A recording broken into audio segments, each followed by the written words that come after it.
টুকটুকি, চল আমরা খেলা করি। এই টুকটুকি, গরিবের সাথে কি করো? চলো আমরা বাইকে ঘুরি। তুই যদি এখান থেকে 3 সেকেন্ডের মধ্যে না যাস, তোর বাইকের ব্যাটারি খুলে নিব। এই পিচ্চি, চল ব্রাশ করবি। এই ডাক্তার, আমার ব্রাশ করার বয়স হয়েছে? তুমি ব্রাশ করো, তোমার মুখে গন্ধ। এই বেবি, মোবাইল নিচ্ছ কেন? ফেসবুকে পোস্ট দিমু, মাত্র দুনিয়াতে ল্যান্ড করলাম।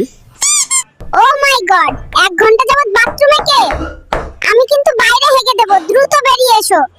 আমি আর ধরে রাখতে পারছি না, কেউ 999 এ কল দে। সারাদিন টিভি দেখিস, কারেন্টের বিল আসছে 5,000। নিজে সারাদিন এসির ভিতর ঘুমিয়ে থাকে, এসি কি মাগনা চলে? তোমরা বড্ড বেশি খরচ করো। আমি আজ থেকেই সেভিংস শুরু করব এবং নেক্সট মাসে আইফোন 17 প্রো ম্যাক্স কিনবো। তুমি পরিবারের কাকে সবচেয়ে বেশি পছন্দ করো, মা নাকি বাবা?